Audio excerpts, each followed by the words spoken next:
As we count down the last 40 seconds or so, welcome to Pedro Foiling Sailors off kayaking again out of my old sailing club, Hunter's Hill, up in the Parramatta River. You'll watch it in replay. Pedro, have a nice early morning to you Saturday down in Australia. Jeff Ogle in Annapolis, Warren Chaucer's also down in Oz. Mario Barbarian, new name, not a new name, but welcome back, Mario. Jackie Taylor, Alan Long, bunch of others. Christopher Gillingham, hoorah, it's Friday, where he is in Leamington at least. Jonathan Frank is watching. Warren Chaucer, we told you, he's in Brisbane. Gordon Smith in Denmark, Ed Worley, a lot of the regulars, and some newbies. Welcome, everybody.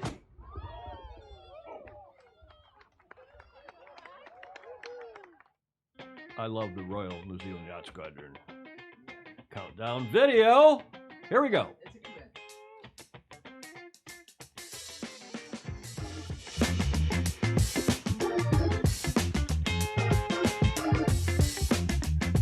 Happy Friday if you're here in the States or in Europe.